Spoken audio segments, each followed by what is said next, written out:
तो capital investment हम पढ़ रहे हैं, कैपिटल इन्वेस्टमेंट हमारी लॉन्ग टर्म इन्वेस्टमेंट की बात होती है। यानी कि हम लोग ये चीज देखते हैं कि हमारी इन्वेस्टमेंट इन फ्यूचर हमें बेनिफिट देगी या लॉस देगी। उसके लिए हमने ये चीज देखनी है कि बिजनेस के लिए दो तरह के एक्सपेंडिचर्स होते हैं, एक रेवेन्यू होता है, एक कैपिटल होता है।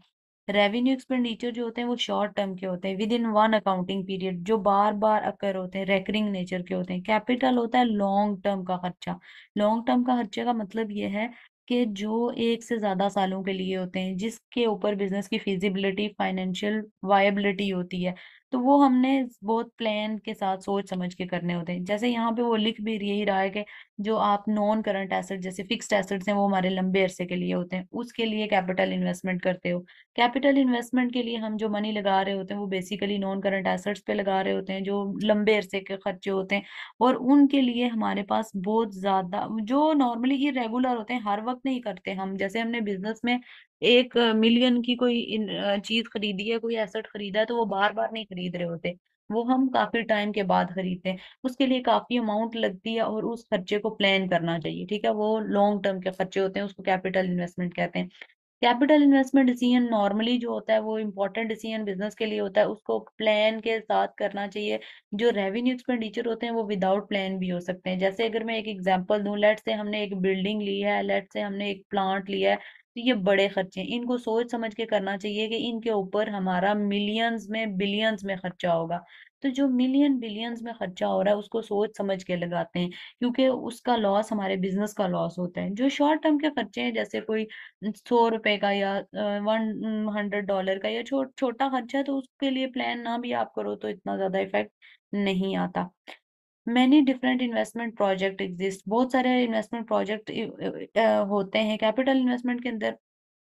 या तो हमने इन्वेस्टमेंट प्रोजेक्ट के अंदर देखना होता है एसेट की रिप्लेसमेंट करनी होती है, फिर हमारा ओल्ड एसेट जो है उसको हम रिप्लेस करना चाह रहे होते हैं, क्योंकि एसेट की शुरू में प्रोडक्टिविटी ज्यादा होती है लेकिन बाद में कम होती है। या फिर कॉस्ट रिडक्शन स्कीम्स के लिए हम देख रहे होते हैं, ये वाले डिफरेंट प्रोजेक्ट्स हमें मिल रहे होते हैं, उसको भी हम उसके अंदर भी इन्वेस्ट हम कर सकते हैं, या वो प्रोजेक्ट भी कंसीडर कर सकते हैं। न्यू प्रोडक्ट या सर्विसेज डिपार्टमेंट होते हैं, या प्रोडक्ट की एक्सपेंशन करना, जैसे प्रोपोज्ड प्रोडक्ट प्रोजेक्ट्स होते हैं। प्रोपोज प्रोजेक्ट का मतलब ये होता है फ्यूचर के लिए हम बड़े एक्सपेंशन प्लान करने जा रहे हैं, तो उसके लिए हम कोई प्रोजेक्ट देखते हैं। या कोई स्टेटरी या इन्वायरमेंटल वेलफेयर प्रपोजल होते हैं बड़े वाले, उनको भी हमें पहले इवेल्युएट कर लेना चाहिए, हमें ये चीज देखनी चाहिए। बहुत सारे इन्वेस्टमेंट के प्रोजेक्ट्स ऑफर होते हैं। कैपिटल एंड रेवेन्यू मैंने अभी बताया, कैपिटल और रेवेन्यू में क्या फर्क होता है। कैपिटल लॉन्ग टर्म का खर्चा होता है, उसके अंदर इरिवर्सिबल अमाउंट होती है, यानी कि एक बार आपने 10-15 मिलियन लगा दिए तो वो जल्दी जल्दी वापस नहीं आपको मिलने वाले। तो आपको उसके लिए बहुत प्लान करके करना चाहिए। जैसे वो कहता है कि जैसे हम अगर इसको बहुत ले मैन की लैंग्वेज में समझे तो हम ये कह सकते हैं, नॉन करंट एसेट्स को बाय करने से लेके फर्स्ट टाइम यूज करने की कंडीशन तक पहुंचाने के लिए जितने भी खर्चे किए जाते हैं वो कैपिटल इन नेचर होते हैं, उनको कैपिटल एक्सपेंडिचर कहा जाता है। वो acquisition of non current asset for use business not for sale, जाहिर है इनके अंदर जो भी हम कैपिटल खर्चे कर रहे होते हैं, एसेट्स जो ले रहे होते हैं, वो हम बिजनेस के यूज के लिए ले रहे होते हैं, सेल के लिए नहीं ले रहे होते। इसी तरह वो कह रहा है कि अल्टरनेशन और significant in improvement of non current asset for the purpose of increasing there revenue capacity. मतलब कभी कभी हम रिप्लेसमेंट डिसीजन करते हैं, यानी कि एक एसेट अच्छा परफॉर्म नहीं कर रहा तो उस एसेट को रिप्लेस करके हम कोई और बेहतर एसेट लेके आते हैं। तो कैपिटल एक्सपेंडिचर वो कहता है स्टेटमेंट ऑफ फाइनेंशियल पोजीशन में इनिशियली शो होते हैं, बाद में उससे प्रॉफिट एंड लॉस भी हम देख रहे होते हैं। और कैपिटल एक्सपेंडिचर जो नॉन करंट एसेट्स होते हैं उनके ऊपर डेप्रिसिएशन भी चार्ज हम करते हैं over the period. Revenue expenditure जो कि बेसिकली नॉन करंट एसेट को मेंटेन करने के लिए, जैसे छोटे छोटे खर्चे लग रहे होते हैं नॉन करंट एसेट की मेंटेनेंस के लिए, जैसे परचेज ऑफ एसेट हमने किया और उसको कन्वर्ट कन्वर्ट किया इनटू कैश, जैसे गुड्स हमने ली थी उनको हमने रीसेल के लिए लिया था। तो छोटे छोटे खर्चे जो होते हैं छोटे लेवल के, उनको रेवेन्यू एक्सपेंडिचर कहा जाता है। Selling, distribution, day to day administration के जो फंक्शंस होते हैं, ये वाले छोटे छोटे खर्चे जो डेली होते हैं, डेली बेसिस पे, मेंटेनेंस हो गया, रेवेन्यू अर्निंग्स हो गया, कैपेसिटी नॉन करंट एसेट्स की, तो ये सारे के सारे statement of profit and loss में जाते हैं, क्योंकि ये छोटे खर्चे हैं और with in one accounting period के लिए होते हैं। तो एक अकाउंटिंग पीरियड के लिए हम प्रॉफिट एंड लॉस स्टेटमेंट वगैरह बनाते हैं। आगे वो कह रहा है कि in practice it can these there can be some difficulty clearly, मतलब क्लियरली हम इन प्रैक्टिस अगर देखें तो इन दोनों में डिफरेंस करना कि कौन सा खर्चा रेवेन्यू है कौन सा कैपिटल है थोड़ा डिफिकल्ट होता है, बट आप को कॉन्सेप्ट पता हो तो आप उसके लिए कर सकते, जैसे वो यहाँ पे कह रहा है installation and modern heating system replace and old insufficient system and improvement or maintenance के, मतलब इनमें से कौन सा रेवेन्यू होगा कौन सा कैपिटल होगा। तो एसेट को अगर मेंटेन आप करते हो तो मेंटेन करने के लिए जो छोटे छोटे खर्चे लग रहे होते हैं वो आपके रेवेन्यू एक्सपेंडिचर होते हैं, बट एसेट को खरीद के फर्स्ट टाइम यूजफुल कंडीशन में लेके आने तक का खर्चा कैपिटल होता है। Capital budgeting and investment appraisal, मैंने अभी थोड़ी देर पहले ऊपर एक टर्म यूज की थी कि जो कैपिटल एक्सपेंडिचर है, कैपिटल एक्सपेंडिचर है, ये लॉन्ग टर्म का खर्चा है। तो मैंने अभी बताया था कि उसके लिए हमें प्लान करना चाहिए कि हमें ये जाके, मैं लेट से अगर 15 मिलियन की एक मशीन ले लेती हूँ, 15 मिलियन की मशीन को मैंने 15 ईयर्स के लिए लिया है, मैंने उसको बगैर प्लान के ले लिया और 15 ईयर्स के बाद जाके मुझे पता चल रहा है कि वो तो मुझे 15 साल तक नुकसान दे रही है। तो इसका मुझे फायदा क्या हुआ, इसका मतलब ये है कि मैंने पहले क्यों नहीं सोचा, मुझे पहले उसको प्लान करना चाहिए, पहले उसको देखना चाहिए था। तो बेसिकली ये हम काम किस लिए करते हैं, ये हम इसलिए करते हैं कि जो हमारा कैपिटल एक्सपेंडिचर होते हैं उनकी प्लानिंग के लिए, ताकि हमें पता चल सके कि बेनिफिट होगा या नहीं। बजट क्या होता है, बजट हमने वैसे भी पहले पढ़ा था कि कमिटमेंट होती है बहुत सारे सालों के लिए। यहाँ पे वो हमें कह रहा है कि हम कैपिटल एक्सपेंडिचर बनाएंगे, क्योंकि कैपिटल एक्सपेंडिचर जो होता है लंबा खर्चा होता है, वो 20 से 15 साल या 50 साल के लिए कवर कर रहा होता है। उसके अंदर हम प्रोजेक्ट्स और प्रोजेक्ट कितने उसके अंदर कंसिडरेशन के अंदर आ रहे हैं वो सारा कुछ देखते हैं। कैपिटल बजट के अंदर ये भी आता है कि कौन से फ्यूचर प्रोजेक्ट्स हैं किनको आप कंसीडर कर रहे हो। एक स्टेज कैपिटल बजट की है इन्वेस्टमेंट अप्रेजल, वैसे तो नॉर्मली ये कैपिटल बजट की डेफिनेशन है, बट हम जो यहाँ पे पढ़ने जा रहे हैं दैट इज इन्वेस्टमेंट अप्रेजल। तो उसके लिए वो ये चीज कह रहा है कि हमने उसके लिए क्या क्या करना है, फ्यूचर कॉस्ट एंड बेनिफिट और ओवर द प्रोजेक्ट लाइफ, उसकी 5 ईयर लाइफ है या 10 ईयर लाइफ है, जितने भी सालों तक उसकी लाइफ है, हमने उसके लिए फ्यूचर के लिए कॉस्ट और बेनिफिट देखने हैं। Estimate the level of expected return on, उसमें से कितना हमने रिटर्न कमाया एस्टिमेट करना है। ये जितना भी कुछ कर रहे होते हैं ना इन्वेस्टमेंट अप्रेजल, ये हम आज बैठ के कर रहे होते हैं, टुडे में ये कर रहे होते हैं, जबकि इसका रिजल्ट हम किसके लिए कर रहे होते हैं, फ्यूचर के लिए। तो बेसिकली हमें वो भी आगे चल के डिफरेंस देखना है कि आज का और फ्यूचर का क्या डिफरेंस है, इसका क्या रिलेशन है इन्वेस्टमेंट अप्रेजल के साथ। तो इन शॉर्ट कैपिटल बजटिंग और कैपिटल इन्वेस्टमेंट अप्रेजल क्या है कि कैपिटल बजटिंग का ही प्रोसेस है एक इन्वेस्टमेंट अप्रेजल, जिसके अंदर आप किसी भी एसेट की फ्यूचर कॉस्ट और बेनिफिट्स का अंदाजा लगाते हो, एस्टिमेशन करते हो और उनकी असेसमेंट करते हो कि उनसे कितना कितना रिटर्न आपको रिसीव हो रहा होगा। उसके लिए कैपिटल बजटिंग का प्रोसेस जो है वो डिफरेंट तरह के स्टेजेस में से गुजरता है। फॉर सबसे पहले आपको फॉर कॉस्ट करना पड़ता है। फॉर कॉस्ट के अंदर आप देखते हो कि क्या क्या चीजें आएंगी, और ये बिजनेस स्ट्रेटेजी कॉर्पोरेट लेवल की स्ट्रेटेजी होती है, यानी कि कॉर्पोरेट हो या बिजनेस लेवल की स्ट्रेटेजी होती है, यानी कि टॉप लेवल वाले ये सोचते हैं, ये बनाते हैं, फॉर कॉस्ट करते हैं कैपिटल रिक्वायरमेंट, उसके लिए कितना पैसा चाहिए होगा। फिर वो आइडेंटिफाई करते हैं क्या कौन कौन से सूटेबल प्रोजेक्ट है। मार्केट में आप जब जाओगे ए प्रोजेक्ट होगा, बी प्रोजेक्ट होगा, सी प्रोजेक्ट होगा, कौन सा प्रोजेक्ट आपको चूज करना है। तो हम जो टेक्निक्स पढ़ेंगे उनमें से देखेंगे कि किस टेक्निक के अकॉर्डिंग कौन सा प्रोजेक्ट चूज करना चाहिए। थ्री स्टेज क्या है, अप्रेज पोटेंशियल प्रोजेक्ट, फिर इनमें से हमारे पास अगर 10 प्रोजेक्ट्स हैं तो उनमें से सबको अप्रेज करेंगे, किसकी कॉस्ट क्या, किस पे कितनी कॉस्ट आ रही है और किससे कितना बेनिफिट आ रहा है, वो सारा कुछ हम जज करेंगे। फिर हम अप्रूव करेंगे बेस्ट अल्टरनेटिव कौन सा है, पूरी मैनेजर की कमेटी बैठेगी, सारे बोर्ड वाले बैठेंगे, अप्रूव करेंगे कि बेस्ट अल्टरनेटिव कौन सा है। फिर हम कैपिटल एक्सपेंडिचर करेंगे और कैपिटल एक्सपेंडिचर को कंपेयर करेंगे हम कि हमने फॉर कॉस्ट कितना किया था और एक्चुअली हमारे कितने खर्चे हैं और क्या क्या बेनिफिट्स उससे हमने जनरेट किए। अच्छा, उसके बाद हमें यहाँ पे वो बता रहा है कि कैपिटल उसके बाद हमें वो बता रहा है कि cash flow for investment appraisal. अब ये नहीं होता कि हर कैश फ्लो इन्वेस्टमेंट अप्रेजल से रिलेटेड होता है। हमने पीछे एक चैप्टर पढ़ा है रेलिवेंट कॉस्ट का, हमने रेलिवेंट कॉस्ट का एक चैप्टर पढ़ा है। तो रेलिवेंट कॉस्ट हमें क्या सिखा रहा था, रेलिवेंट कॉस्ट हमें ये सिखा रहा था कि सिर्फ वो वाले कैश फ्लोज रिलेटेड होते हैं जो कैश की बेस में हों, जो इंक्रीमेंटल इफेक्ट लेके आए, जो फ्यूचर इफेक्ट लेके आए। तो हमें इस तरह से जज करना है। सारे के सारे कैश फ्लोज हमारे लिए रेलिवेंट नहीं होते। तो अब यहाँ पे वो ये चीज कह रहा है कि in investment appraisal it is more appropriate to evaluate future cash flows rather than accounting profit. क्योंकि आप आगे चल के बाकी बुक्स में भी पढ़ोगे, जो प्रॉफिट होता है उसमें और कैश फ्लो में फर्क होता है। प्रॉफिट के अंदर बहुत सारी नॉन कैश आइटम को भी डील किया जाता है, नॉन कैश आइटम को भी डील किया जाता है। जैसे कि अगर मैं एग्जांपल दूं, जब हम प्रॉफिट फाइंड करते हैं तो प्रॉफिट होती है सेल्स माइनस कॉस्ट। तो जब कॉस्ट लिखी जाती है तो कॉस्ट के अंदर डेप्रिसिएशन भी रिकॉर्ड होती है। हालांकि डेप्रिसिएशन के अंदर कोई भी कैश एलिमेंट तो है नहीं, वो तो सिर्फ हम किसी एसेट की वैल्यू का डिक्रीज लिखते हैं, उसके अंदर कोई पैसे तो हमारे नहीं जा रहे होते ना।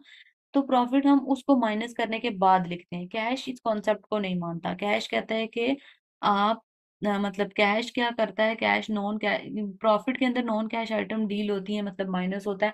तो कैश इस कॉन्सेप्ट को नहीं एक्सेप्ट करता। कैश कहता है कि डेप्रिसिएशन डील ही नहीं होगी कैश के साथ, मतलब डेप्रिसिएशन को इग्नोर किया जाएगा as per the cash flow. तो अगर आपको पेपर के अंदर प्रॉफिट दिया हुआ हो, प्रॉफिट कैसे आता है, सेल्स माइनस कॉस्ट, और इस कॉस्ट में जब माइनस किया होगा तो सेल्स में से डेप्रिसिएशन भी माइनस हुई हुई है, ये भी माइनस हुई थी। तो हम क्या करते हैं, जो प्रॉफिट का आंसर आता है उस प्रॉफिट में प्लस डेप्रिसिएशन करते हैं तो is equal to cash flow आ जाता है। ये मुझे कैसे पता चला और मैंने प्लस डेप्रिसिएशन क्यों की? क्योंकि अगर एक बार डेप्रिसिएशन ऑलरेडी माइनस हुई हुई है, एक बार आप प्लस करोगे तो plus minus net effect zero हो जाएगा। Plus if minus net effect zero हो जाएगा। लेट से यहाँ पे सेल्स है आपकी 5000 की, वेरिएबल कॉस्ट है आपकी 1000 की, फिक्स कॉस्ट है आपकी 500 की, और यहाँ पे आपने डेप्रिसिएशन माइनस की 200 की, ठीक है, माइनस की प्रॉफिट निकालने के लिए। 5000 में से आपने 1000 माइनस किया तो 4000, ये 500 माइनस किया तो 3500, 200 माइनस किया तो आपका प्रॉफिट कितना आएगा? प्रॉफिट आपका आया 3300। ये 3300 आया। अब मैंने प्रॉफिट टू कैश आना है, प्रॉफिट से कैश में जाना है, तो मैं वापस डेप्रिसिएशन का नेट इफेक्ट जीरो करने के लिए इसमें 200 ऐड बैक कर दूंगी। तो ये आ जाएगा 3500 कैश फ्लो, ये आ जाएगा 3500 कैश फ्लो। तो इसका मतलब ये माइनस और ये प्लस, नेट इफेक्ट जीरो हो गया। हमेशा याद रखना है कि आगे क्योंकि ऐसे क्वेश्चन आएंगे जिधर आपको पे बैक कैलकुलेट करना पड़ेगा, और पे बैक कैलकुलेशन में आपको प्रॉफिट दिया हुआ होगा, जबकि पे बैक का फॉर्मूला हमेशा कैश पे होता है, प्रॉफिट पे नहीं होता। तो अगर प्रॉफिट गिवन है तो उसमें डेप्रिसिएशन ऐड होगी। अगर आपको, जैसे for example return on capital employed, आगे चल के हम पढ़ेंगे, इसका फॉर्मूला होता है average profit before interest and tax divided by capital employed. अब यहाँ पे फॉर्मूला में प्रॉफिट आ रहा है, लेकिन आपको डाटा जो क्वेश्चन का दिया हुआ होगा उसमें कैश फ्लो दिया हुआ होगा। तो अगर आपको कैश फ्लो दिया हुआ है तो उसमें से आपको लेस करनी है डेप्रिसिएशन, लेस करनी है डेप्रिसिएशन।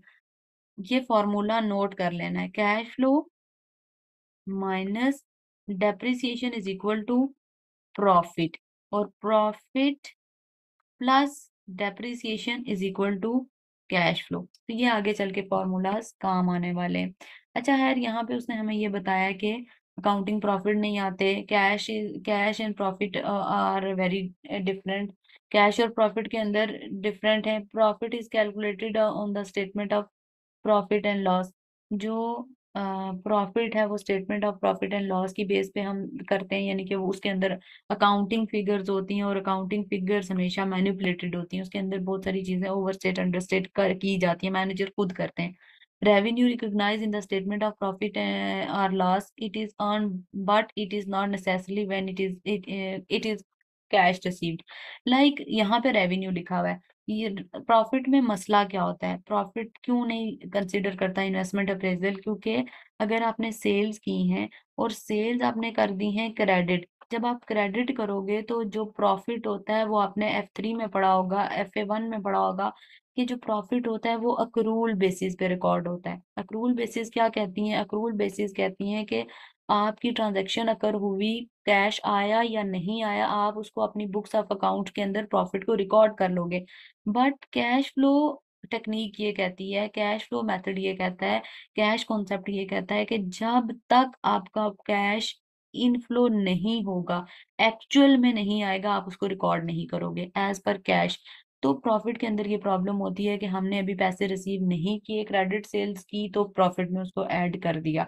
उसके बाद वो कहता है कि जो कॉस्ट होती है वो statement of profit and loss पे होती है, वो इंकर हुई है नहीं हुई उसको हमने क्या मतलब इंकर हो गई है तो रिकॉर्ड कर दिया एक्रूल बेसिस के ऊपर, बट पैसे हमने पे किए या दिए, लिए या नहीं दिए, लिए या दिए नहीं है, वो हमने कैश एक्चुअली पे हुआ है या नहीं हुआ वो हम रिकॉर्ड नहीं करते प्रॉफिट के अंदर, मतलब रिकॉर्ड करते हैं लाइक हम एक्रूल बेसिस पे कर लेते हैं। उसके बाद नॉन कैश एक्सपेंसेस भी रिकॉर्ड होते हैं, non cash expenses statement of profit and loss के अंदर आते हैं। नॉन कैश एक्सपेंसेस के अंदर मैंने बात की डेप्रिसिएशन, जो प्रॉफिट होता है वो डेप्रिसिएशन को रिकॉर्ड करता है, जबकि कैश डेप्रिसिएशन को रिकॉर्ड नहीं करती, डेप्रिसिएशन को वो नहीं कैश मानता, तो इसलिए कैश और प्रॉफिट डिफरेंस होता है। उसके बाद परचेज ऑफ जो नॉन करंट एसेट्स होती है उसके अंदर कैश आउटफ्लो होता है बहुत ज्यादा, जो कि statement of profit and loss के लिए वो कह रहा है कि only amount that is charge to statement of profit and loss. Annual depreciation जो होती है वो हम इंटायर उसकी नॉन करंट एसेट की जो होते हैं वो हम चार्ज नहीं कर रहे होते, इंटायर कॉस्ट उसकी नहीं चार्ज कर रहे होते, क्योंकि हम लोग प्रॉफिट और कैश में डिफरेंस रख रहे होते हैं।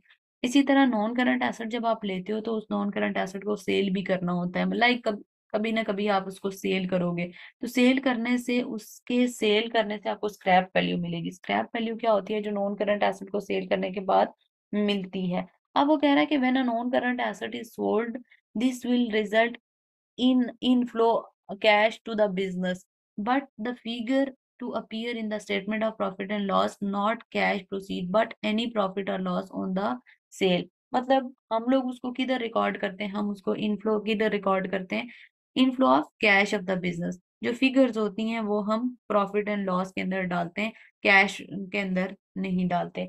तो ये चीजें डिफरेंस लेके आती हैं प्रॉफिट एंड लॉस के अंदर। फिर फाइनेंशियल ट्रांजैक्शंस हैं, some transaction such as issuing additional share cap shares होते हैं, फाइनेंशियल ट्रांजैक्शंस जो होती हैं, या फिर लोन्स वगैरह होते हैं, रीपेमेंट ऑफ लोन्स और लार्ज कैश फ्लोज होते हैं, वो भी हमारे पास प्रॉफिट एंड लॉस को कभी इफेक्ट नहीं कर रहे होते। तो कैश की अमाउंट, कैश की स्टेटमेंट डिफरेंट होती है, प्रॉफिट एंड लॉस की स्टेटमेंट डिफरेंट होती है, तो ये चीजें डिफरेंस लेके आती हैं। अब कैश फ्लो हमने जो कहा था, कैश फ्लो हमने पीछे भी एक चैप्टर पढ़ा है, पूरा चैप्टर हम पढ़ के आए हैं। कैश फ्लो हमारे पास सिर्फ और सिर्फ वही होता है, वही रिलेटेड है जो कि रेलिवेंट कैश फ्लो है, सिर्फ वही रिलेटेड है जो रेलिवेंट कैश फ्लो। अब रेलिवेंट कैश फ्लो कौन से हैं, फ्यूचर, जिसके में हमने तीन करेक्टरिस्टिक्स पढ़ी थी ना, future cost and revenue. It is not possible to charge what happened, so any relevant cost and revenue are future ones. मतलब ये नहीं है कि आप हर कॉस्ट, हर रेवेन्यू को रिकॉर्ड करोगे, सारे कॉस्ट रेवेन्यू को आप रिकॉर्ड नहीं करोगे, सिर्फ उनको रिकॉर्ड करोगे जो फ्यूचर से ताल्लुक रखते हैं, या फिर वो कैश की फॉर्म में हो, एक्चुअल का है कैश या में आया हुआ हो, या उसके अंदर एक्चुअल का कैश पे हुआ हो। नॉन कैश को आप डील नहीं करोगे, that is depreciation. Incremental cost, हर वो चीज जो आपके डिसीजन को इन्फ्लुएंस करती है वो रेलिवेंट होती है, हमने पढ़ा था। इन्फ्लुएंस यानी कि इंक्रीमेंटल, यानी कि अगर मैंने प्रोडक्शन का डिसीजन लिया, मैंने कहा प्रोडक्शन यस होगी, तो डायरेक्ट मटेरियल इंक्रीमेंटल है, डायरेक्ट लेबर इंक्रीमेंटल है, यानी कि एडिशनल कॉस्ट ये वाली आएगी ही आएगी। फिर कुछ और कॉस्ट भी होती हैं जो रेलिवेंट होती हैं, जैसे यहाँ पे उसने हमें दी है, डिफरेंशियल कॉस्ट है, अपॉर्चुनिटी कॉस्ट है। डिफरेंशियल कॉस्ट मतलब वो कॉस्ट जो कॉस्ट और रेवेन्यू जो कि अभी डिफरेंट अल्टरनेटिव्स की वजह से आपके पास आते हैं, यानी कि बिटवीन टू अल्टरनेटिव्स हैं, तो दो अल्टरनेटिव्स के अंदर जो कॉस्ट लग रही होती है। इसी तरह अपॉर्चुनिटी कॉस्ट, एक बेस्ट अल्टरनेटिव को छोड़ने पे दूसरा चूज करने पे जो कॉस्ट आती है वो हम अपॉर्चुनिटी कॉस्ट लेते हैं, यानी कि नेक्स्ट बेस्ट अल्टरनेटिव जो कि डिसीजन को इन्फ्लुएंस कर रही होती है। जैसे मैंने आपको इसके लिए एग्जांपल भी दी थी कि अगर हम जॉब और बिजनेस का कंपैरिजन करते हैं, तो अगर मैं जॉब करती हूँ तो बिजनेस मेरे लिए अपॉर्चुनिटी कॉस्ट है, और अगर मैं बिजनेस करती हूँ तो मेरे लिए जॉब रेलिवेंट कॉस्ट है। इसके बाद अवॉइडेबल कॉस्ट, ऐसी कॉस्ट जिसको अवॉइड किया जा सकता हो, वो भी रेलिवेंट कॉस्ट है, क्योंकि वो कॉस्ट जिसको जो डिसीजन को चेंज कर सकती है, यानी कि कुछ कॉस्ट ऐसी है जिसको हम छोड़ सकते हैं तो वो हमारे डिसीजन को इन्फ्लुएंस कर रही है ना। Are the specific cost associated with an activity that would be avoided if that activity did not exist, मतलब अगर एक्टिविटी एग्जिस्ट नहीं कर रही तो उसको हम अवॉइड कर सकते हैं। जैसे कभी कोई मटेरियल नहीं आ रहा होता तो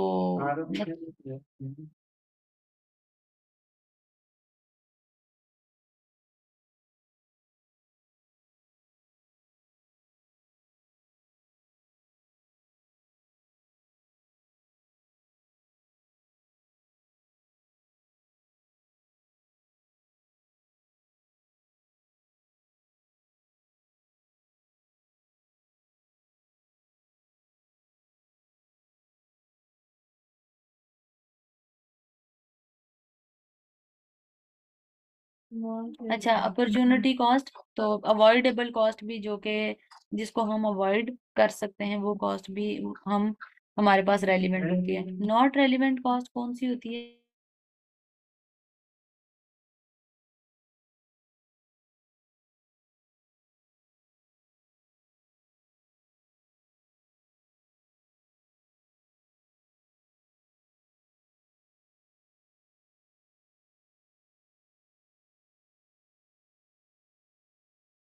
नॉन रेलिवेंट कॉस्ट टर्मिनोलॉजी जो कि हमने रेलिवेंट कॉस्ट के चैप्टर में भी पढ़ा था कि नॉट रेलिवेंट कौन कौन सी होती हैं। जो संक कॉस्ट है, कमिटेड कॉस्ट है, संक कॉस्ट, कमिटेड कॉस्ट। संक जो हिस्टोरिकल कॉस्ट होती है, कमिटेड जो अवॉइड नहीं की जा सकती, जो कमिटमेंट हो गई है। नॉन कैश फ्लो कॉस्ट मतलब जो डेप्रिसिएशन वगैरह है वो तो नोशनल डेप्रिसिएशन या नोशनल कॉस्ट। नोशनल कॉस्ट होती है जो इमेजिनरी कॉस्ट होती है, मतलब जो इमेजिन करती है कि इतनी कॉस्ट लगेगी अगर मैं शुरू करूं।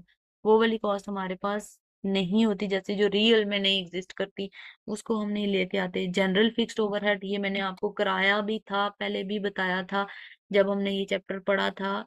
दूसरी वीडियो के अंदर भी ये है चैप्टर रेलिवेंट कॉस्ट का, कि जनरल फिक्स्ड ओवरहेड जो होते हैं वो रेलिवेंट नहीं होते, अलबत्ता स्पेसिफिक जो होते हैं स्टेप अप पोर्शन वो रेलिवेंट होता है। Carry amount of non current asset not relevant, मतलब अगर नॉन करंट एसेट की अमाउंट कैरी है जिसके अंदर जैसे डेप्रिसिएशन है, तो वो अमाउंट जो हम कैरी कर रहे होते हैं जैसे क्यूमुलेटेड डेप्रिसिएशन वगैरह लेके आ रहे होते हैं, ये नॉट रेलिवेंट कॉस्ट है।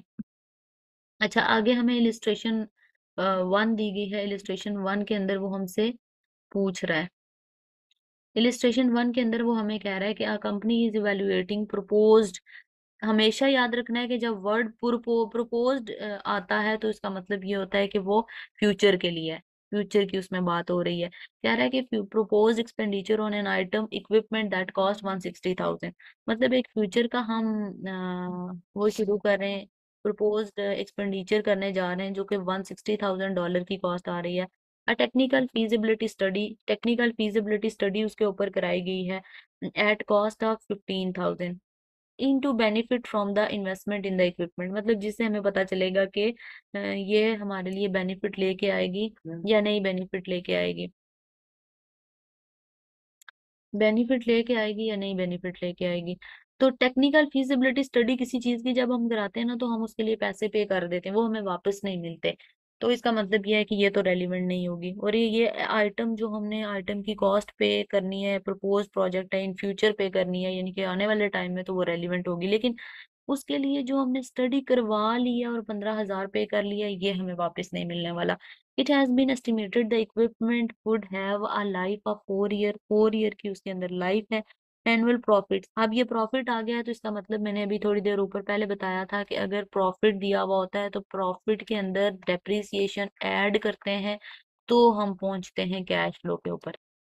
फॉर्मूला क्या होता है? Profit plus depreciation is equal to cash flow. और अगर कैश फ्लो दिया हुआ है, cash flow minus depreciation is equal to profit होगा। मैंने लॉजिक भी बताया कि इसका लॉजिक ये है कि सेल्स में से हम टोटल कॉस्ट माइनस करते हैं, तो ये टोटल कॉस्ट जब माइनस करते हैं, वेरिएबल कॉस्ट, अच्छा फिक्स्ड कॉस्ट, फिर हमने डेप्रिसिएशन भी इस वक्त माइनस की थी, तो डेप्रिसिएशन माइनस करते हुए हम यहाँ पे आते हैं तो वो हमारा प्रॉफिट आता है। तो इधर हमने एक बार वो माइनस की थी, इधर जाके हम वापस उसको प्लस करते हैं तो नेट इफेक्ट जीरो हो जाता है, इसलिए हमने यहाँ पे प्रॉफिट में डेप्रिसिएशन ऐड की है। अच्छा, उसके बाद वो कह रहा है कि profit after deducting annual depreciation, depreciation उसमें से डिडक्ट हुई हुई है 40,000 की, डेप्रिसिएशन डिडक्ट हुई हुई है ना, माइनस हुई हुई है, इसका मतलब हम वापस ऐड कर लेंगे तो नेट इफेक्ट क्या हो जाएगा? Zero, minus plus. Annual charge annual उसके ऊपर आ रहा है 25,000 का पर share the existing fixed cost, ये फिक्स्ड कॉस्ट है। अब वो कह रहे हैं कि what is the relevant cost for this investment, relevant cost क्या क्या होगी। सबसे पहले हमने यहाँ पे लिखना है प्रॉफिट, प्रॉफिट कितना है 8,000 का, ये आ जाएगा। प्लस हमने क्या लिखना है, ऐड बैक करने, add back depreciation, depreciation add back करनी है।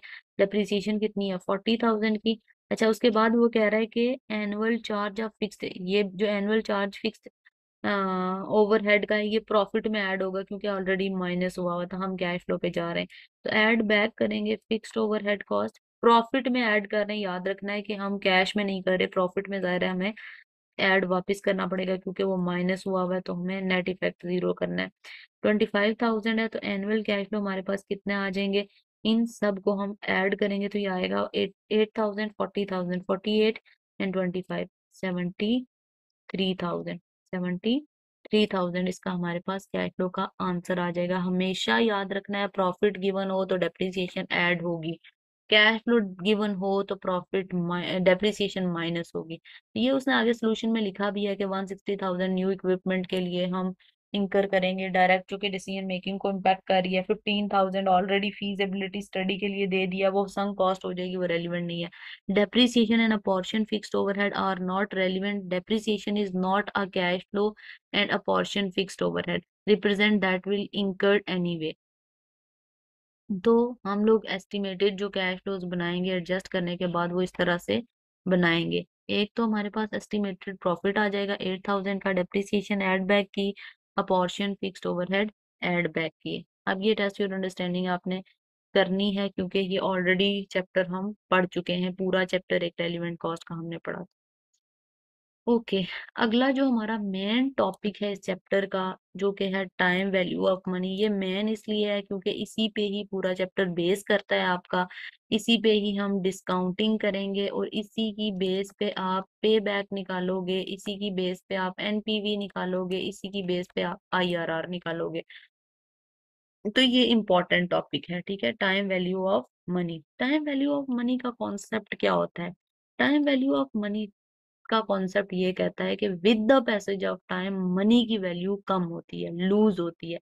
यानी कि अगर इसको मैं बिल्कुल सिंपल लैंग्वेज के अंदर बताऊं तो मैं ये कह सकती हूँ, डॉलर टुडे, डॉलर वन आप कर दो या $100 टुडे, आज का $100 is not equal to dollar tomorrow. यानी कि $100 टुमारो, टुमारो बिल्कुल ये नहीं कि कल, आज और कल से मेरा मुराद प्रेजेंट एंड फ्यूचर है। इसका मतलब यह है कि आज का $100 जो है वो कल के $100 के बराबर नहीं होगा। क्यों? आने वाले टाइम में फ्यूचर में महंगाई होती है, मनी के अंदर खुद पोटेंशियल होता है कि मनी पैसे के ऊपर और पैसा अर्न कर सकती है। जैसे बैंक के अंदर आप फिक्स करते हो अमाउंट तो आपको इंटरेस्ट रेट मिलता है, इन्फ्लेशन होती है, बहुत सारे एस्पेक्ट्स होते हैं, रिस्क का एलिमेंट होता है। किसी को जैसे हमारे पेरेंट्स हमें बताते हैं कि आज से 20 साल पहले अगर वो लोग, उन लोगों के पास सिर्फ 10,000 होते थे तो वो घर का सारा सामान ले आते थे। लेकिन आज अगर हमारे पास 100,000 भी होते हैं तो हमें बहुत मुश्किल पेश आ रही होती है। क्यों? क्योंकि टाइम के साथ पैसे की वैल्यू कम हो गई है। तो टाइम वैल्यू ऑफ मनी हमें यहाँ पे करनी है और इसी पे हमारा चैप्टर बेस करेगा। Money today is worth more than the same sum received in the future. वो कह रहा है कि आज, मैंने लिखा है कि आज का डॉलर कल के डॉलर के बराबर नहीं है। वो कहता है कि जो आज का पैसा है ना, जैसे अब 20 साल पहले हमारे पेरेंट्स हमें बताते हैं 10,000 रुपए में हर चीज आती थी, तो आज अगर हम उस 10,000 को देखें तो पास्ट में उस 10,000 की वैल्यू ज्यादा थी, फ्यूचर में कम है। इसका मतलब ये हुआ कि मनी टुडे, आज में अगर लेट सपोज आज मेरे पास 1 लाख है, 1 लाख में मैं घर का सारा सामान ले आती हूँ, आफ्टर 10 ईयर 1 लाख भी मेरे लिए शायद कम पड़े as per the country situation.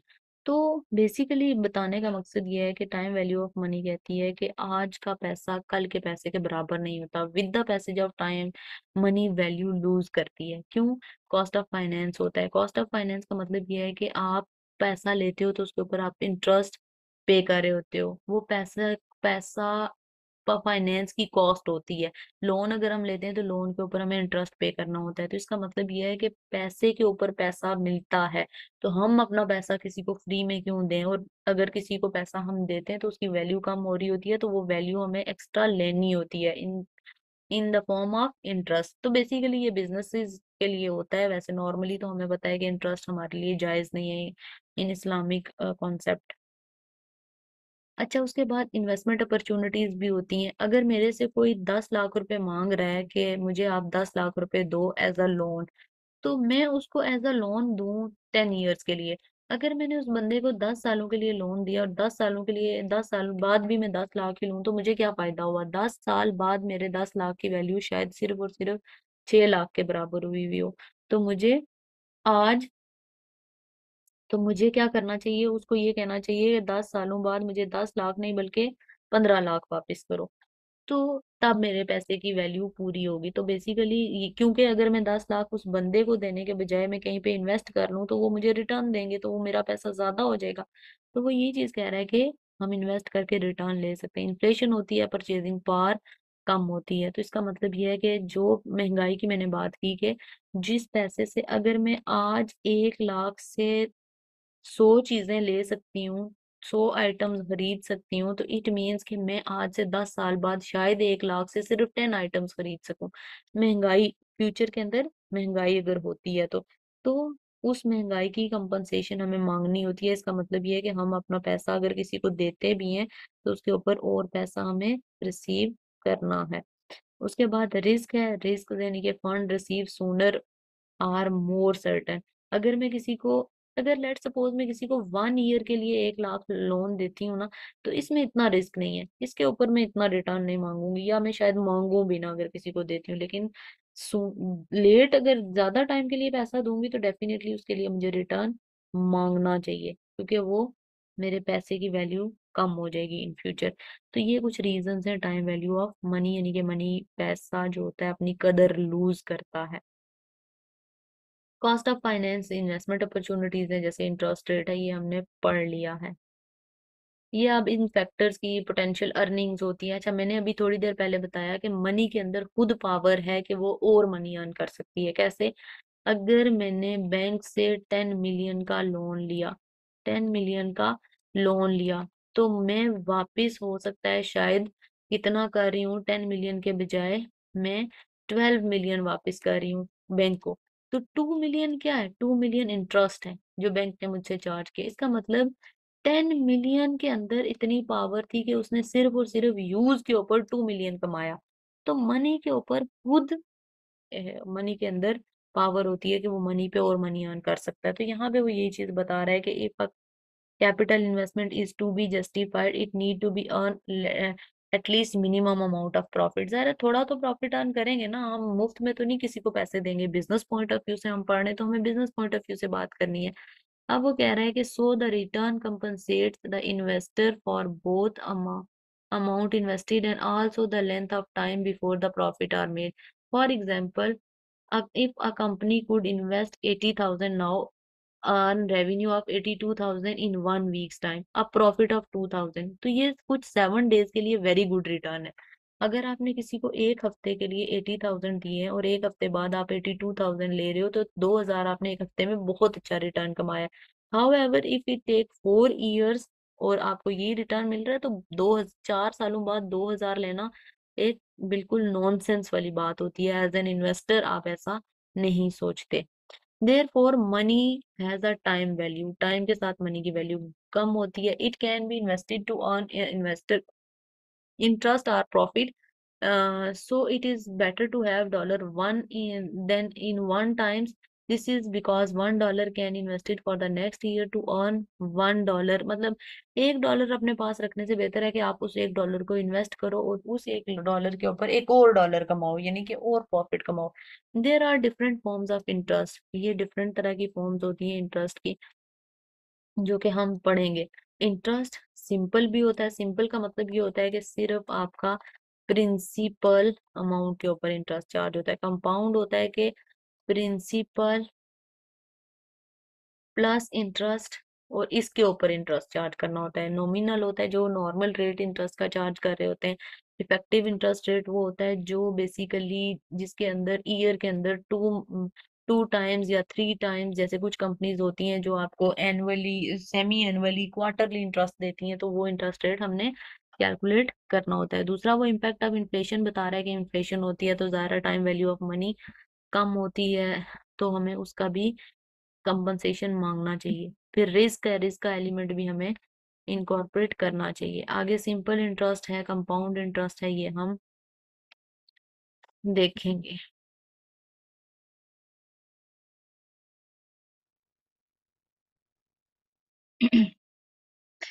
अच्छा, हमने टाइम वैल्यू ऑफ मनी पढ़ा था। टाइम वैल्यू ऑफ मनी के साथ साथ हमने ये देखा कि टाइम वैल्यू ऑफ मनी के अंदर कौन कौन से ऐसे फैक्टर्स होते हैं जिनकी वजह से time value of money exist करती है या पैसे की कदर कम होती है। तो डिफरेंट व्यूज हमने देखे थे।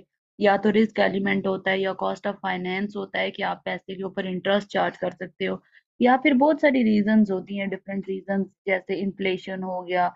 अच्छा, इसके अलावा मनी के अंदर खुद पोटेंशियल अर्निंग, मैंने कहा था कि मनी के अंदर खुद इतनी पावर होती है कि मनी अपने यूज पे और मनी दे सकती है, जिसको हम इंटरेस्ट कहते हैं। तो इंटरेस्ट डिफरेंट तरह का होता है। इंटरेस्ट को अभी हम कैलकुलेट करने जा रहे हैं। सिंपल इंटरेस्ट भी होता है, इसके अलावा nominal interest rate, effective interest rate, अच्छा, उसके अलावा कंपाउंड इंटरेस्ट रेट। तो ये सारी चीजें हम लोगों ने क्या करनी है, पढ़नी है यहाँ पे। तो सबसे पहले हम स्टार्ट करते हैं, सबसे पहले हम सिंपल इंटरेस्ट की बात करते हैं। सिंपल इंटरेस्ट जो नॉर्मल इंटरेस्ट होता है, बेसिकली जो हमेशा प्रिंसिपल अमाउंट पे चार्ज होता है, जो इंटरेस्ट हर साल प्रिंसिपल अमाउंट पे चार्ज होता है, उसको हम सिंपल इंटरेस्ट कहते हैं। फॉर एग्जाम्पल, अगर मेरे पास $100 है, अगर मेरे पास $100 है और मैं $100 बैंक में डिपॉजिट करती हूँ, हर साल मेरा, जैसे ईयर वन है, ईयर वन के ऊपर 100 का इंटरेस्ट रेट, जो इंटरेस्ट रेट को आर कहते हैं, रेट ऑफ रिटर्न, या फिर इंटरेस्ट, आर का मतलब होता है रेट ऑफ रिटर्न या इंटरेस्ट, ठीक है। कहीं पे इसको आई से कहा जाता है, कहीं पे इसको आर से लिखा जाता है। अच्छा, अगर लेट से आर मेरा 10% है, यानी कि मैं $100 10% पे डिपॉजिट करा रही हूँ फॉर 3 ईयर्स ऑफ पीरियड, तो ईयर वन के ऊपर 100 का 10% 10 होगा, फिर ईयर टू के अंदर 100 का 10% फिर 10 ही होगा, इसी तरह 100 का 10%। इसका मतलब ये हुआ कि हर साल जब हम प्रिंसिपल अमाउंट का इंटरेस्ट चार्ज कर रहे हैं, तो उसको कहते हैं सिंपल इंटरेस्ट, ठीक है। Simple interest is calculated based on the original sum. मैंने हमें पहले बताया कि 100 पे ही हम प्रिंसिपल अमाउंट पे ही कैलकुलेट करेंगे, तो जो ओरिजिनल सम आप इन्वेस्ट करते हो उसी पे जो इंटरेस्ट आ रहा होता है, that is your simple interest. Any any interest earn earlier period is not included, मतलब जो पहले के इंटरेस्ट होते हैं उसको हम का शामिल नहीं करते। सिंपल इंटरेस्ट जो होता है वो सिंगल सिंगल इन्वेस्टमेंट पीरियड के लिए होता है, मतलब लेस देन 1 ईयर के लिए होता है। हम सिंपल शॉर्ट टर्म के लिए इसको यूज कर सकते हैं। अच्छा, उसको कैलकुलेट करने का तरीका भी उसने बता दिया। कैलकुलेट करने के लिए वो हमें क्या कह रहा है कि आप क्या करो, अब जैसे मैंने अभी बताया ना, हम क्या करते हैं कि हम लोग 100 के ऊपर, जैसे हमेशा 100 है प्रिंसिपल अमाउंट, तो उसके ऊपर 10% ही लेते जाएंगे, तो वो 10 ही आएगा। अब जब बैंक्स वगैरह होते हैं, ये जो बड़े बिजनेस होते हैं या फाइनेंशियल इंस्टीट्यूशंस होते हैं, जब लोन किसी को देते हैं, तो वो लोन 10 ईयर का हो सकता है, वो 15 ईयर का हो सकता है, ज्यादा सालों का होता है। तो हमारे पास इतना टाइम नहीं होता कि हम इसको हर साल इतने ज्यादा कॉलम्स बना के उसको कैलकुलेट कर करके देखते जाएं। तो हम वहां पे direct shortcut working formula use करते हैं, ठीक है। हम वहां पे शॉर्टकट वर्किंग फॉर्मूला यूज करते हैं। तो फॉर्मूला हमारा इसके लिए क्या है, फॉर्मूला इसका है x plus x multiply by x plus, यहाँ पे एक्स व्यू हमने कैलकुलेट करना है, वी बेसिकली फ्यूचर वैल्यू है, x plus x into r into n, n number of periods है, आर रेट ऑफ इंटरेस्ट है, एक्स प्लस एक्स इसलिए बोला गया है कि ये जो 100 है, इस 100 के ऊपर अगर मैं पहले साल 10% कैलकुलेट कर रही हूँ तो वो 10 होगा। फिर इसी तरह 100 के अंदर आगे तो इंटरेस्ट कैलकुलेट होता जाएगा हर साल, तो प्लस हम इनिशियल इन्वेस्टमेंट यानी कि इनिशियली जो पहले साल मेरी वैल्यू है उसको हम ऐड करते जाएंगे। आर तो इंटरेस्ट रेट है, एन नंबर ऑफ पीरियड्स है, जैसे मैंने बताया। $100 is invested in account for 6 month, 6 months के लिए है, interest rate is 10% per annum. Paper के अंदर सबसे ज्यादा ध्यान किस चीज का रखना है, सबसे ज्यादा ध्यान ये रखना है कि जो इंटरेस्ट रेट आपको गिवन है वो किस तरह गिवन है, और जो कैलकुलेशन आपसे मांगी गई है वो किस तरह की मांगी गई है। आपसे वो रिटर्न मांग रहा है 6 मंथ का, यानी कि वो आपसे आंसर मांग रहा है 6 मंथ का। कैलकुलेशन के अंदर भी आप देख लो, वो कह रहा है calculate the value of account after 6 month. वो 6 मंथ के बाद की वैल्यू मांग रहा है। 6 मंथ के बाद की वैल्यू मांग रहा है, जबकि इंटरेस्ट 10% उसने पर एनम दिया हुआ है। पर एनम का मतलब होता है पर ईयर। इसका मतलब यह है, सबसे पहले हमें इसको 6 मंथली में कन्वर्ट, फॉर्मूला लिख लेते हैं। वी हमने कैलकुलेट करनी है। 6 मंथ के बाद जो वैल्यू होगी डेफिनेटली वो फ्यूचर वैल्यू होगी। आज से 6 महीने बाद तो फ्यूचर ही होता है। तो हमने फॉर्मूला क्या लिखा, x into x multiply by r into n. ठीक है, ये हमने multiply into r into n. तो यहाँ पे मैं कैलकुलेशन करने जा रही हूँ, v is equal to 100 into, मतलब मल्टीप्लाई बाय 0.1। इंटरेस्ट को डेसिमल के अंदर रिप्रेजेंट करते हैं, उसने बताया हुआ है एक्सप्रेस एज डेसिमल, मतलब उसको परसेंटेज खत्म करके लिखते हैं। मल्टीप्लाई बाय एन कितने हैं, नंबर ऑफ ईयर्स कितने हैं, 6 मंथ। तो 6/12 हमें करना पड़ेगा। जब मैंने 10 को मल्टीप्लाई किया ना 6/12 से, तो वो ऑलरेडी हाफ हो गया। ठीक है, वो ऑलरेडी, आप शॉर्टकट इस तरह भी कर सकते हो कि 100 इंटू पॉइंट, लाइक 5% आप कर सकते हो। ज़ाहिर है 10% को 6 मंथली हम लेंगे तो वो हाफ हो जाएगा, 5% आ जाएगा। ठीक है, तो यहाँ पे हमने कैलकुलेशन किस तरह से करनी है, 100 प्लस फॉर्मूला के अंदर 100 इंटू 10%, और 10 को 6 मंथली किया, तो वो हमारे पास इस तरह से, पहले आप बेशक इसको सेपरेट करके फिर उसको 100 से मल्टीप्लाई करके प्लस 100 में ऐड कर दो, ये आप पे डिपेंड करता है। तो simple interest over the 6 month हमारे पास आ जाएगा। पेपर में याद रखना है कि सिंपल इंटरेस्ट को शॉर्ट टर्म के लिए यूज करते हैं। तो यहाँ पे उसने कैलकुलेशन भी करके दे दिया है 105। उसके बाद होता है कंपाउंड इंटरेस्ट।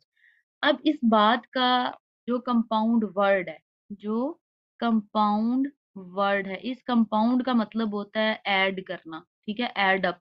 या आप ये कह सकते हो कि अगर मैं उर्दू में इसका मीनिंग बताऊं तो इसका मतलब है जोड़ना, शामिल करना। लाइक हम ऐड करते जाएंगे। अगर लेट सपोज, जैसे अगर ये एक सीढ़ी है तो इसके ऊपर और एक सीढ़ी बनती जाएगी, और सीढ़ी बनती जाएगी, और सीढ़ी बनती जाएगी। तो ये स्टेप आपका जो ये जा रहा है, ये कंपाउंडिंग है। कंपाउंडिंग का मतलब होता है ऐड अप करना और से और ज्यादा। यानी कि हम अगर इंटरेस्ट की लैंग्वेज में बात करें तो हम ये कह सकते हैं interest upon interest. Interest upon interest मतलब इंटरेस्ट के ऊपर और इंटरेस्ट।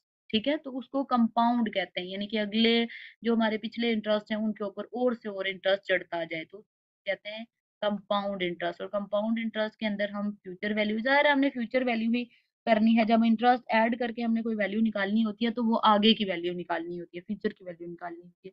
वो हमें कह रहा है कि कंपाउंड कैलकुलेट्स द फ्यूचर, यानी कि terminal value of given sum invested. जो भी आप सम इन्वेस्ट कर रहे हो उसके लिए फ्यूचर की वैल्यू कैलकुलेट करता है कि आज आप कितने पैसे इन्वेस्ट कर रहे हो और फ्यूचर में उसका रिटर्न आपको कितना मिलेगा। Compound a sum figure is increase. याद रखना है कि कंपाउंडिंग के अंदर हमारी वैल्यू ज्यादा आती है, क्योंकि कंपाउंडिंग का कॉन्सेप्ट आगे चल के हम डिस्काउंटिंग के साथ शुरू करेंगे। तो डिस्काउंट का मतलब मिनिमाइज करना होता है, कम वैल्यू करना होता है।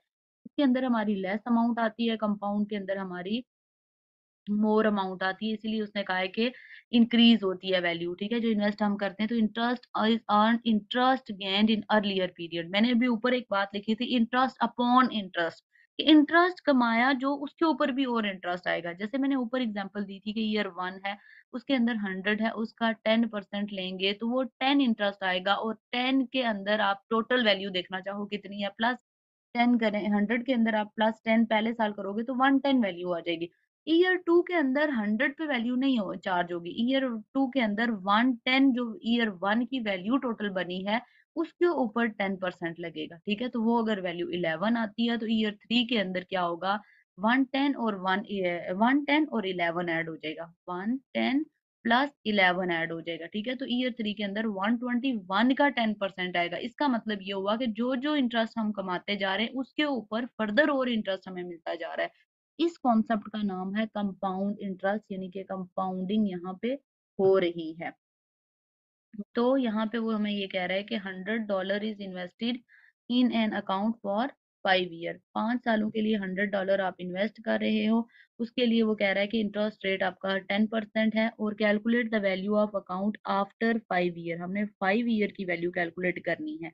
ठीक है? तो 5 ईयर की वैल्यू पहली बात ये है कि मैं यूँ कैलकुलेट करना शुरू कर दूँ। ईयर 1 है, ईयर 2 है, ईयर 3 है, ईयर 4 है, ईयर 5 है।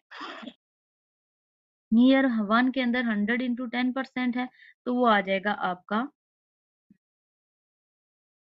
इंटरेस्ट आ जाएगा 10 और टोटल वैल्यू आ जाएगी 110, यानी कि ₹100 डिपॉज़िट कराए थे और वापस यानी कि 110 मिले। ईयर 2 के अंदर 110 का 10% आप लेंगे तो वो आपका आ जाएगा, इंटरेस्ट आ जाएगा 11 और टोटल प्रिंसिपल वैल्यू आ जाएगी 121। ईयर 3 के अंदर 110 आप करें 121 आप चार्ज करेंगे, 121 के ऊपर आप 10% करोगे तो ये वैल्यू आ जाएगी आपकी 12 और टोटल वैल्यू आ जाएगी 133.10। इसी तरह अप टू सो ऑन आप 5 ईयर के अंदर करोगे और 5 ईयर के अंदर आपकी जो वैल्यू होगी वो बनेगी 161.05। अब होता क्या है, मैंने अभी ऊपर जैसे एग्जांपल दी थी कि हम जब बैंक के अंदर जो बैंकर्स होते हैं, जो फाइनेंशियल इंस्टीट्यूशंस होते हैं, जो लोग पैसा इन्वेस्ट करते हैं, जो लोग या इन्वेस्टर होते हैं वो रिटर्न पूछ रहे होते हैं, उनके लिए कैलकुलेशन आप इस तरह से लंबी-लंबी कैलकुलेशन नहीं करने बैठ जाते। आप शॉर्टकट उनको फॉर्मूला लगा के सिंपल बताते हो कि आप इतने पैसे इतने साल के लिए रखोगे, तो आपको इतना रिटर्न मिलेगा, ठीक है? यानी कि आपको इतने पैसे मिलेंगे। अब हमने क्या करना है, लेट्स से 5 सालों बाद ये जो वैल्यू मिल रही है वो हमारे पास क्या हो रही है, फ्यूचर वैल्यू। ये ज़ाहिर है 5 सालों बाद जो होगी वो फ्यूचर वैल्यू हो रही है। जिसको आज हम रखवा रहे हैं उसको हम कहते हैं प्रेज़ेंट वैल्यू। आज को प्रेज़ेंट कहते हैं और आने वाले टाइम को फ्यूचर कहते हैं। प्रेज़ेंट वैल्यू के अंदर इंटरेस्ट ऐड होता जाता है, तो इंटरेस्ट शामिल होने के बाद ये वैल्यू आ जाती है कौन-सी 161। इसके लिए फ़ॉर्मूला क्या होगा अगर हम फ्यूचर वैल्यू कैलकुलेट करें? Future value is equal to present value multiply by 1 plus r raised to power n। ये मैंने 1 क्यों लिखा? क्योंकि हर साल 100% के ऊपर 10% ऐड होता जा रहा है, तो फिर इंटरेस्ट आता जा रहा है। तो इसलिए 1 वो 100 का हमने लिख लिया। R हमने क्या लिखा? इंटरेस्ट रेट और N क्या लिखा? Number of year. आप सेम इसी तरह इस फ़ॉर्मूला के अंदर वैल्यू पुट करोगे तो यही एग्ज़ैक्ट आंसर आएगा। 100 मेरे पास प्रेज़ेंट वैल्यू है मल्टीप्लाई बाय 1, 1 फ़ॉर्मूला का है यानी कि जो 100 परसेंटेज है उसका ही मैंने लिखा। जैसे ये फ़ॉर्मूला है ना, इसको फ़ॉर्मूला को भी आप इसमें लिख सकते हो। जैसे आप इसके लिए अंदर अगर आप लिखते हो तो आप लिखोगे x यानी कि multiply by x plus r raised to power n, ये इस तरह से फ़ॉर्मूला बनेगा। बट आप इसको इस तरह से याद रखो कि future value is equal to present value multiply by 1 plus r raise to power n। 1 मैंने लिख दिया प्लस r मेरा क्या है 0.1 यानी कि इंटरेस्ट रेट को डेसिमल में लिखते हैं, रेज़ टू पावर मैंने कर दिया 5। तो आप इसको जब कैलकुलेट करोगे तो ये आपके पास वैल्यू लेके आएगा 161.05। तो बजाय इसके कि हम ये कैलकुलेशन करते रहे, हमें शॉर्टकट मेथड पे जाना चाहिए जिसको हम कंपाउंडिंग के थ्रू फ्यूचर वैल्यू कैलकुलेट करना कहते हैं। अब यहाँ पे भी उसने ये कैलकुलेट करके दिया हुआ है, कंपाउंडिंग करके दी हुई है ईयर 1 के अंदर जैसे भी मैंने कैलकुलेट किया और इसने वही फॉर्मूला जो x plus x multiply by r किया हुआ है वो सिंपल इंटरेस्ट वाले फॉर्मूला से उसने कंपाउंडिंग करके आपको दी हुई है। बट वही बात जैसे मैंने बताया कि शॉर्टकट करने के लिए आपने क्या करना है, आपने ये फ़ॉर्मूला लिखना है। x into 1 plus r raise to power 1। मैंने आपको फ़ॉर्मूला क्या बताया? मैंने आपको बताया कि हमें कैलकुलेट करनी है फ्यूचर वैल्यू के लिए आपके पास होनी चाहिए present value multiply by 1 plus r आपके पास इंटरेस्ट रेट है, n आपके पास नंबर ऑफ डेज़ है। आप चाहो तो इस फ़ॉर्मूला को एज़ इट इज़ इस तरह भी यूज़ करो, सेम ही बात है, सिर्फ़ वर्डिंग का डिफरेंस है कि मैंने वर्डिंग डिफरेंट यूज़ किया है। ये वाली वर्डिंग मैंने इसलिए यूज़ किया है क्योंकि ये वाला चैप्टर जो है ये इतना इम्पोर्टेंट चैप्टर है कि इस चैप्टर से F9 के अंदर 6 चैप्टर आगे जाके बनते हैं। 6 चैप्टर इस इन्वेस्टमेंट अप्रेज़ल के टॉपिक से 6 चैप्टर आगे जाके निकलते हैं एडवांस लेवल पे।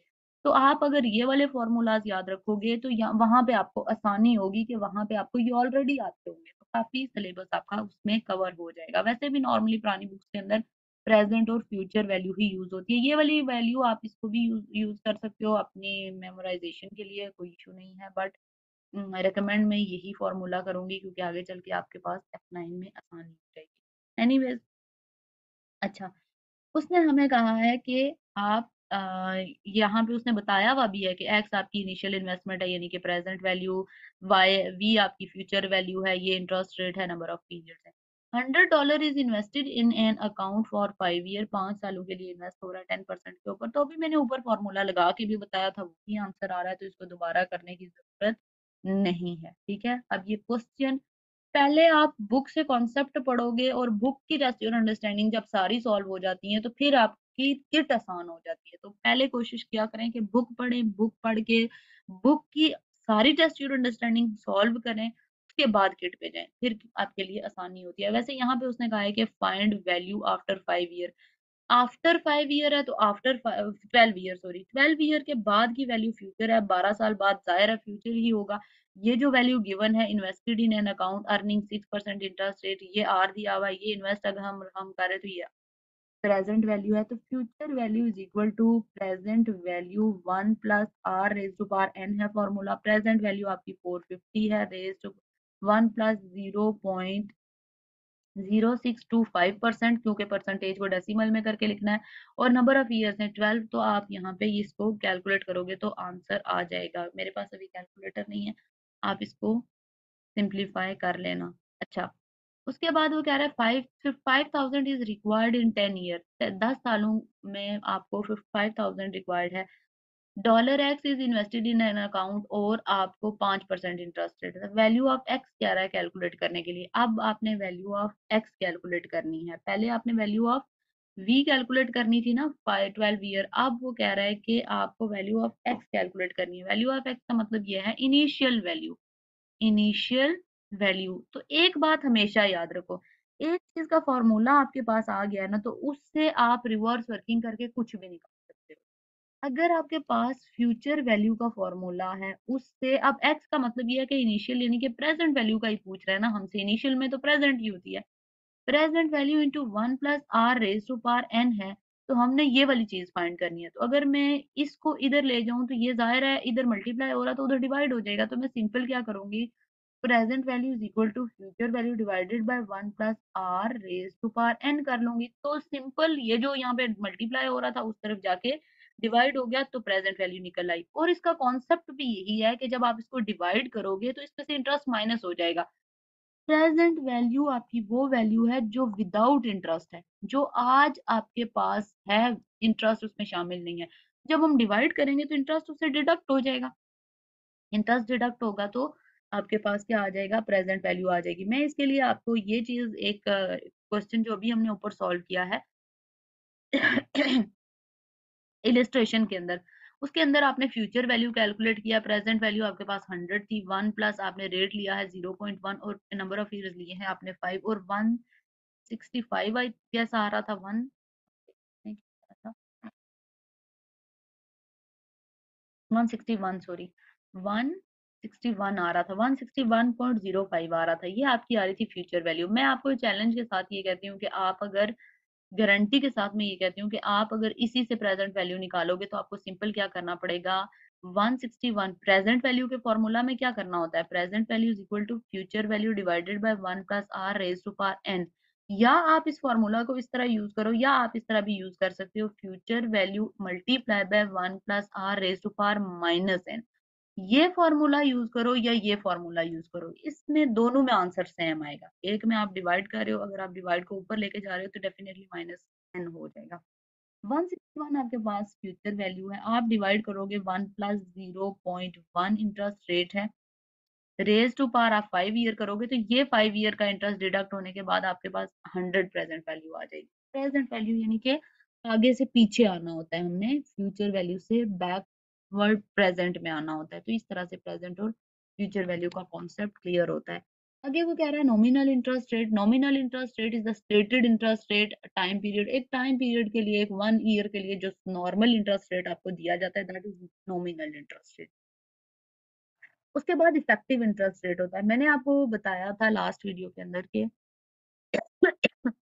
कि कुछ कंपनीज ऐसी होती हैं जो कि आपको साल में 3-4 बार रिटर्न दे रही हो। साल में 3-4 मतलब मंथली भी आपको होता है। मतलब आपने किसी जगह पे जैसे स्टॉक मार्केट के अंदर, बिटकॉइंस के अंदर या डिफरेंट जगह पे इन्वेस्टमेंट आप करते हो, आपने 1 मिलियन की इन्वेस्टमेंट की है, तो वो आपको मंथली भी रिटर्न दे सकते हैं।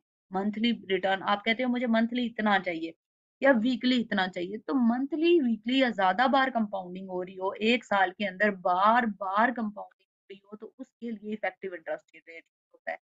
मोर than once in a year compounding, एक से ज्यादा बार कंपाउंडिंग होती है तो उसको इफेक्टिव किया जाता है। Effective interest rate is the interest rate that includes effect compounding nominal interest rate. Nominal तो साल का इंटरेस्ट रेट है, बट उसके अंदर बार बार कंपाउंडिंग होती है, तो that means effective interest rate बन जाता है। अच्छा, फॉर्मूला इसके लिए आपको दिया गया है। फॉर्मूला के अंदर वो कह रहा है कि R is equal to 1 + R।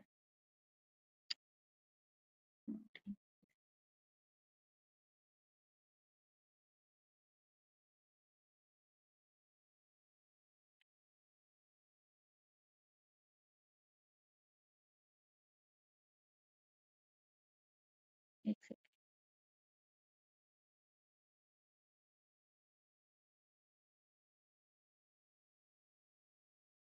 अच्छा, तो हमारे पास फॉर्मूला जो हमें गिवन है वो क्या गिवन है कि 1 + R, 1 + I, जो नॉमिनल है ना, नॉमिनल रेट के अंदर compounding once, more than once in a year होगी, एक से ज्यादा बार होगी, उसको हम नॉमिनल इंटरेस्ट रेट बोलेंगे। अब यहाँ पे क्या फॉर्मूला दिया गया है, 1 + I, आई नॉमिनल रेट को कहते हैं, डिवाइडेड बाय एन।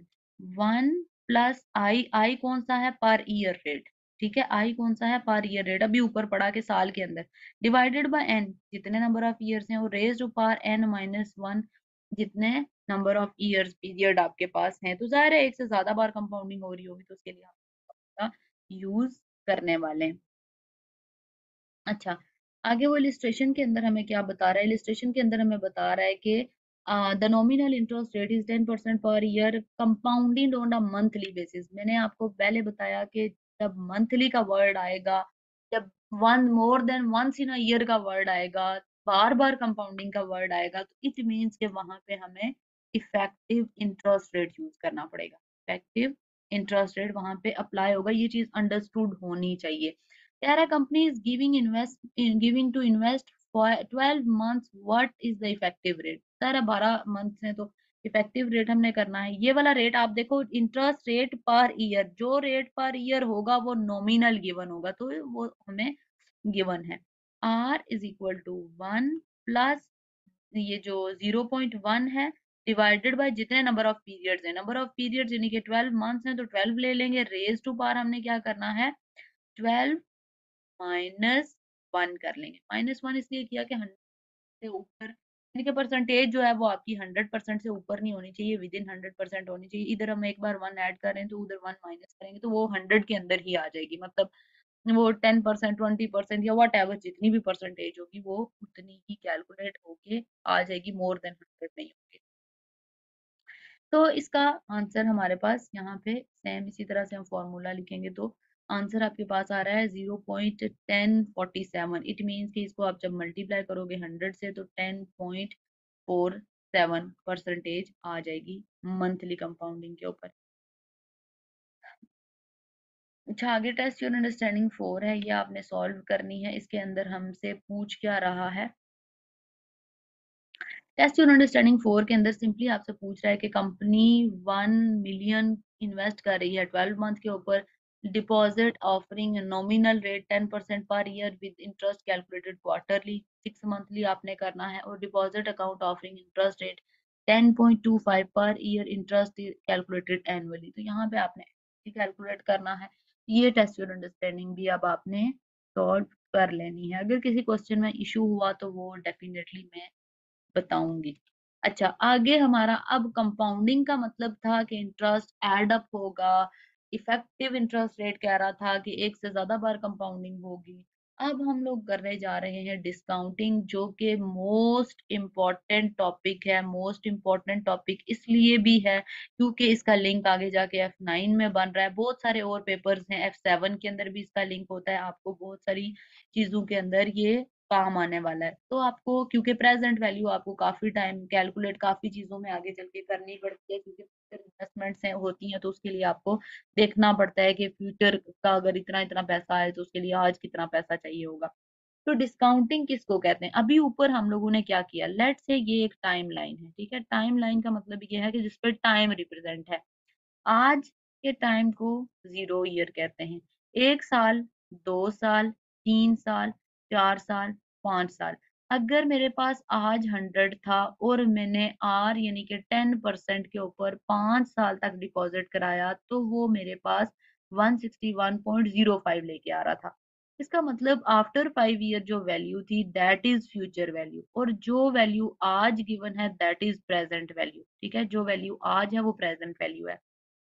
अब होता क्या है, जब हम इधर से आगे जा रहे थे तो ह्यूज वैल्यू आ रही थी। इसका मतलब ये है कि इसके अंदर इंटरेस्ट ऐड होता जा रहा था, इंटरेस्ट ऐड होता जा रहा था। जब हम इधर से वापस पीछे आएँगे, क्योंकि डिस्काउंटिंग का मतलब ये है कि इंटरेस्ट को डिडक्ट करो तो हमारी वो वापस पीछे आने में प्रेज़ेंट वैल्यू आती जाएगी। तो डिस्काउंट का मतलब होता है मिनिमम, हम लोग मार्केट में डिस्काउंट माँगते हैं, उसका क्या मतलब होता है कि जितने रेट पे आप प्रोडक्ट बेच रहे हो उससे कम पे हमें दो। इसका मतलब क्या होता है कि प्राइस कम करो हमारा। तो डिस्काउंट कॉन्सेप्ट कहती है कि इंटरेस्ट रेट, बेसिकली डिस्काउंटिंग हम क्या करते हैं, जो वैल्यू फ्यूचर की है उससे आज की वैल्यू में आने के लिए जो कि विदाउट इंटरेस्ट होगी, उस कॉन्सेप्ट को कहते हैं डिस्काउंटिंग, यानी कि प्रेजेंट वैल्यू। अच्छा, डिस्काउंटिंग कह रहा है perform the opposite function of compounding, similar वही ऊपर मैंने अभी फॉर्मूला भी इवन के रन करके आपको बताया था कि फ्यूचर वैल्यू से ही आपने प्रेजेंट वैल्यू पे आना है, तो वो आप डिस्काउंट माइनस करते हैं। तो वो ये कह रहा है कि आपको कंपाउंडिंग से ऑपोजिट जब आते हैं तो डिस्काउंटिंग कॉन्सेप्ट होता है, और डिस्काउंटिंग कंसीडर करता है कितना रिसीवेबल सम, अगर कोई हमें सम रिसीवेबल होगा फ्यूचर के अंदर तो उसके लिए आज हमें कितने पैसे जमा कराने चाहिए, वैल्यू उसकी टुडे के इक्वल क्यों होनी, कितनी होनी चाहिए, क्योंकि टाइम वैल्यू ऑफ मनी के बाद आज अगर 10 लाख है तो 10 लाख को फ्यूचर में भी 10 सालों बाद भी 10 लाख के बराबर समझे तो ऐसा नहीं होता, उसकी वैल्यू कम होने की होती है। तो वो ये चीज कह रहा है कि value today's term is known as present value, आज के वक्त में जो पैसा आपके पास पड़ा हुआ है उसको आप प्रेजेंट वैल्यू से डिनोट करोगे। Potential investment project cash flows arise at many different points in time, मतलब बहुत सारे डिफरेंट टाइम्स के ऊपर प्रोजेक्ट्स की वैल्यू आ रही होती है, इसलिए हमें उन कैश फ्लोज के प्रेजेंट वैल्यू कैलकुलेट कर लेनी चाहिए अप्रेजल करने के लिए। डिस्काउंटिंग के कुछ अजम्पशंस हैं। हर मॉडल, हर मेथड जब डेवलप किया जाता है, कोई भी मॉडल, कोई भी मेथड जब डेवलप किया जाता है तो उसकी बेस कुछ रखी जाती है। कुछ चीज़ें उसकी अजम्पशंस होती हैं, यानी कि अजम्पशन का मतलब ये है कि वो बेस है उस चीज़ की। तो जो बेस होती है ना वो हम चेंज नहीं कर सकते, वो अनचेंजेबल होती है। बेस को कभी भी चेंज नहीं किया जा सकता, तो ये बेस आपने याद रखनी है। All cash flows occur at the start और एंड ऑफ द ईयर, या तो कैश फ्लो जैसे ये टाइमलाइन मैंने बनाई थी 0 1 2 3 4, या तो कैश फ्लो यहाँ पे आएगा या कैश फ्लो यहाँ पे आएगा, बीच में यहाँ पे कोई कैश फ्लो नहीं आएगा, मिड में कोई कैश फ्लो नहीं आएगा। ठीक है, कैश फ्लो हमारा या तो शुरू में आएगा या आखिर में आएगा, इसका मतलब यह है या स्टार्ट या एंड, बीच में मिक्स होके कहीं कैश फ्लो नहीं आएगा। उसके बाद इनिशियल इन्वेस्टमेंट अकर होगी टाइम जीरो के ऊपर, इनिशियल इन्वेस्टमेंट हमेशा टी जीरो पे आएगी, और जो बाकी कैश फ्लोज हैं वो T1 से स्टार्ट होंगे, मतलब ईयर 1 से ईयर 2 से ईयर 3 से इस तरह अप टू सो ऑन। तो डिस्काउंटिंग का फॉर्मूला हमने क्या कैसे याद करना है, डिस्काउंटिंग का फॉर्मूला याद करने के लिए हमें क्या पता होना चाहिए, present value is equal to future value multiply by discount factor. अब देखो जरा, जो मैंने फॉर्मूला लिखा था उसी का ये निचोड़ है, PV is equal to FV multiply by discount factor. मैंने क्या लिखा था, future value multiply by 1 plus r raise to power minus n, या मैंने ये लिखा था future value multi divided by 1 plus r raise to power n, ये लिखा था। तो बेसिकली ये जो चीज होती है ना, ये इसको कहते हैं डिस्काउंट फैक्टर, ये चीज होती है डिस्काउंट फैक्टर, तो इसलिए उसने यहाँ पे ये डिस्काउंट फैक्टर का फॉर्मूला दिया हुआ है। ये अब आपने फॉर्मूलाज सारे याद करने हैं, बार बार अपने नोट्स में फॉर्मूलाज लिखने हैं ताकि कॉन्सेप्ट क्लियर हो, बार बार फॉर्मूलाज लिखने हैं।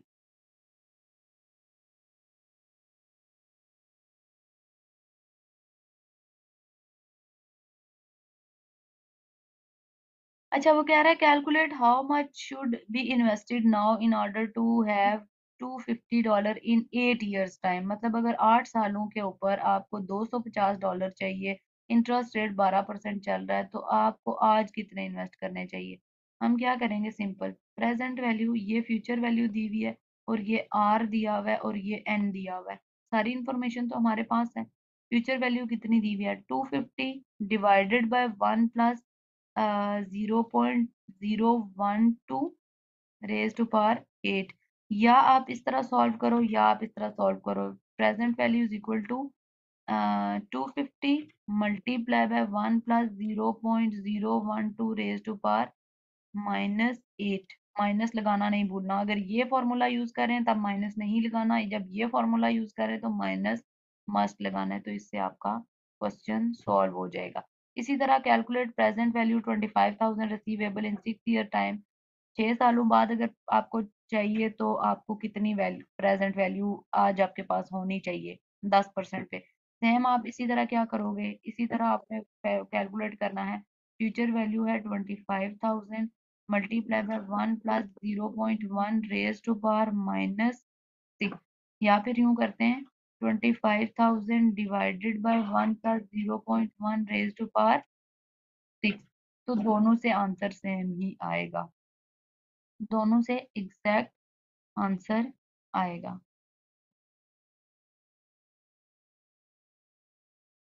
उसके बाद है cost of capital. Cost of capital basically जो हम ये बार बार आर कह रहे हैं ना, जिसको इंटरेस्ट रेट कह रहे हैं, ये इंटरेस्ट रेट अगर बैंक मुझे पैसे दे रहा है तो बैंक के लिए ये मतलब मेरे लिए, मैं अगर बैंक से लोन ले रही हूँ तो मेरे लिए ये इंटरेस्ट है, बैंक के लिए ये इंटरेस्ट नहीं है, बैंक के लिए ये रिक्वायर्ड रेट ऑफ रिटर्न है, यानी कि बैंक तो रिटर्न कमा रहा है ना, बैंक के लिए ये रेट वही रेट सेम, जिसको मैं इंटरेस्ट बोल रही हूँ वो बैंक उसको रिटर्न बोलेगा।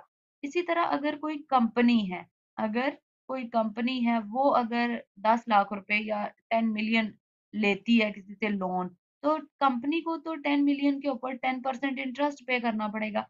तो कंपनी जो 10 मिलियन लोन लोन ले रही है, कंपनी उसको कहती है फाइनेंस, कंपनी उसको पैसा यानी कि फंड्स फाइनेंस कहती है। फाइनेंस को यूज करने के ऊपर कॉस्ट पे करनी पड़ती है, तो उसको कहते हैं कॉस्ट ऑफ कैपिटल। कैपिटल जो पैसा हम इक्विटी और डेट मिला के लेते हैं, इक्विटी और डेट मिला के लेते हैं, तो उसके ऊपर जो पैसा हमें लोगों को वापस करना होता है, अगर मैं कंपनी चला रही हूँ तो कॉस्ट ऑफ कैपिटल का मतलब यह है कि कंपनी पॉइंट ऑफ व्यू से वो कॉस्ट ऑफ कैपिटल है, जो पैसा कंपनी यूज कर रही है उसके अगेंस्ट कंपनी को वापस करना पड़ेगा। Discount rate, time value of money, उसको डिस्काउंट रेट कहती है। Required rate of return investor के पॉइंट पॉइंट से है, यानी कि बैंक के पॉइंट से उसको हम इन्वेस्टर कहेंगे। कैपिटल इन्वेस्टमेंट के अप्रेजल जो मेथड्स हैं उसको हम स्टार्ट करेंगे।